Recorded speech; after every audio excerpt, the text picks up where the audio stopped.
দিকে তাকায় আছে। কেরে বক্তা যদিও কালো হয়, চেহারের দিকে তাকায় থাকলে বোঝেন বা না বোঝেন, আল্লাহ সগীরও গোনা মাফ করে দিবে।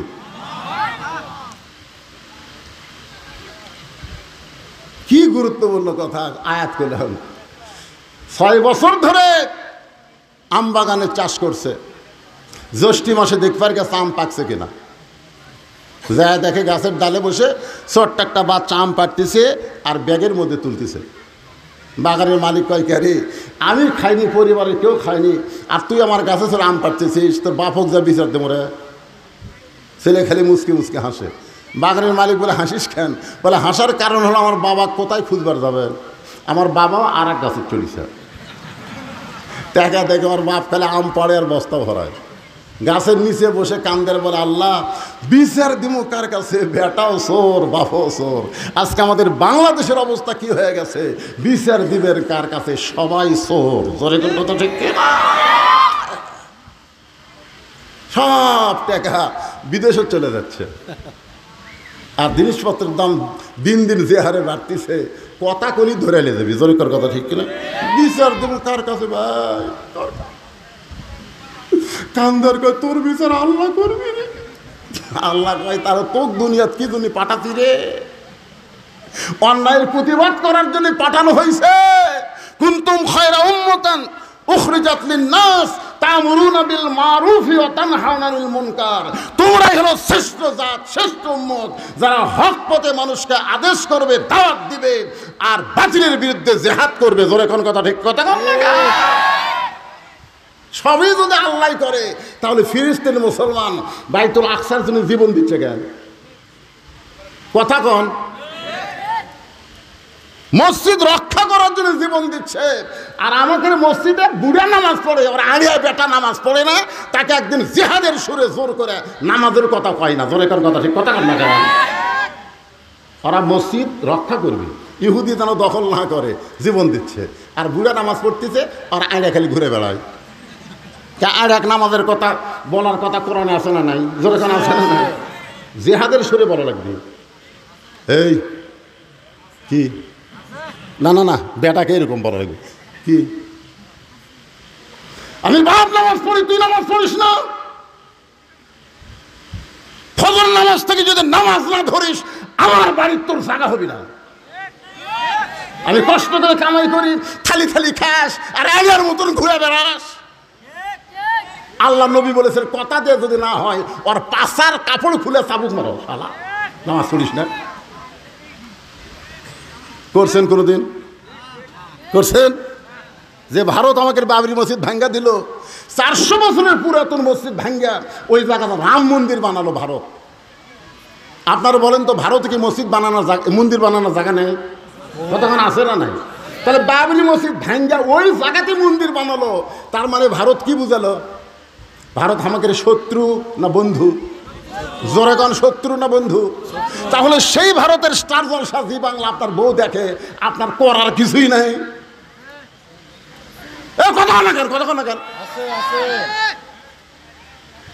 আপনি মুসলমানের বাচ্চা, আপনার ঘরে ভারতের চ্যানেল চলার কারণে হিন্দুকে পূজার মধ্যে হরি হরি লোলো বাসতেছে, আপনার করার কিছু নাই। তাহলে সরকারের বিরুদ্ধে যুদ্ধ করে না, বেটার বিরুদ্ধে বইয়ের বিরুদ্ধে। আপনার একটা মেয়ে আছে 17 বছরের, হাইল পরে পরিমণির মতন ঘুরে বেড়ায়, আপনার করার কিছু নাই। কি করেন?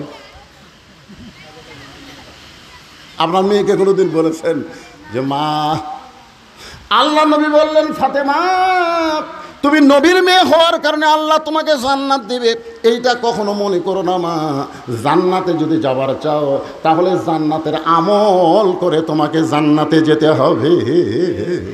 ফাতেমা বলতেছে, বাবা আমি মনে করেছিলাম আপনি আল্লাহর বিশ্ব নবী, আর আপনার মেয়ে হওয়ার কারণে আল্লাহ হয়তো আলাদা একটা কি আলাদা একটা সুযোগ। দেখেন, নবীর মেয়ে বলতেছে আপনি বিশ্ব নবী, আর আপনার মেয়ে, আল্লাহ আলাদা একটা সুযোগ দিবি না? আল্লাহ রাসূল বলেন, ফাতেমা জান্নাতে যদি যাবার চাও, জান্নাতের আমল করে জান্নাতে যেতে হবে। ফাতেমা বললেন, বাবা তাহলে জান্নাতের আমল কি? আল্লাহ রাসূল বললেন, নামাজ, রোজা, বিয়ে হলে স্বামীর কথা মতো চলা, আর সতীত্বের হেফাজত পর্দা করা। ফাতেমা, নামাজ সবসময় পড়া লাগবে না, 24 ঘন্টায় 5 বার পড়লে হবে। রোজা সবসময় করা লাগবে না, সারা বছরে 1 মাস রোজা থাকলে হবে। স্বামীর খেদমত সবসময় করা লাগবে না, বিয়ে হওয়ার পরে স্বামীর খেদমত করা লাগবে। বিয়ের আগে কোনো খেদমত নাই, জোরে কোন কথা ঠিক কি না? আর হামাকের শালাশালিগুলো পার করতে যায় বিয়ের আগে 14 ফেব্রুয়ারি পালন করে, জোরে কোন কথা ঠিক কি না?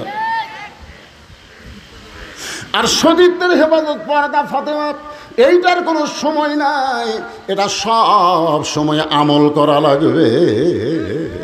ও ফাতেমা, তুমি যদি পর্দা নিশি হতে পারো, বাকি 3টা আমল আল্লাহ তোমার জন্য সহজ করে দিবে।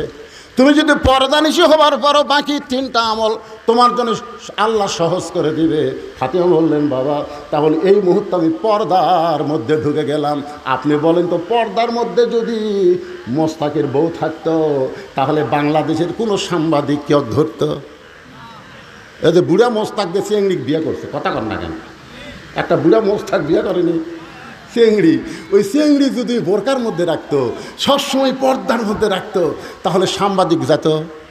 পর্দার মধ্যে বুড়ি না ছুড়ি কেমনি বুঝবি?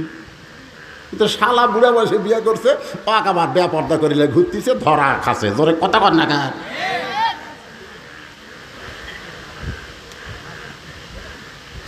মেয়ে মানুষেরা পর্দার মধ্যে থাকতে হবে। হুকুমকার এছাড়া হুকুমকার অকরনা ফি বুয়ুতিকুন্না ওয়ালা তাবাররাজনা তাবাররুজাল জাহিলিয়াতিল উলা। আব্দুল্লাহ বলতেছে, রে নবীর সাহাবীরা, আমার বাবা রাগ করে বলতেছে, আব্দুল্লাহ একটা কাপড় বাইতুল মাল থেকে পাইছিস, আর একটা কাপড় আমি তোমাকে দিবার আইছি, এই বিশ্বাস তোমার কেমনে হইল? আব্দুল্লাহ বলে, বাবা তাহলে গভীর রাত্রে এই কাপড় নিয়ে ডানানোর কারণ কি? ওমর ফারুক বলে, বেটা রে, এই কাপড় আমার ভাগে পড়ছে বাবা, এই কাপড় পরে আমি যদি আগামীকাল খুতবা দেই, এত ছোট কাপড় পরে খুতবা কেমনে দেব? এই গভীর রাতে তোর কাছে আইছি বাজান, আমি দুনিয়ার কারো কাছে যাবার পারবো না, তোর কাছে বলতেছি তোর কাপড়টা একটু আমাকে দান করে দে বাবা। তোর কাপড় আমার কাপড় একত্র করে আমি একটা লম্বা জুব্বা বানায়া সেই জুব্বা পরে খুতবা দিবার চাই। আব্দুল্লাহ বলে, আমার নতুন কাপড়টুকু আমার বাবাকে দান করার কারণে বাবার কাপড় আমার কাপড় একত্র করে বাবা লম্বা জুব্বা বানায়া খুতবা দেয়। এখন বলো, খুতবা শোনা যায় কি না যায়? সমস্ত সাহাবীরা চিল্লায় বলতেছে, আল্লাহর কোরআনকে গ্রহণ করলে, কোরআন অনুযায়ী আমল করলে এমন নেতাই মানুষ পেয়ে যায়। কেমন নেতা? আমরা যারা ওয়াজ শুনতেছি, আমরা আল্লাহর কোরআনকে গ্রহণ করলে আল্লাহ আমাদের ভাগ্যে ভালো নেতা দিবে। কথা কন না, কথা কন না কেন? এইভাবে মরে দেখেন, আল্লাহ বলেছে মুসলমানের ঘরে খালি জন্ম নিলেই হবে না, লা তামুতুন্না ইল্লা ওয়া আনতুম মুসলিমুন, যতক্ষণ মুসলমান না হবি ততক্ষণ মরিস না। জোরে কোন কথা ঠিক কিনা? মুসলমান হয়ে যদি মরতে চাই, তাহলে আল্লাহর কোরআনকে গ্রহণ করার দরকার আছে না?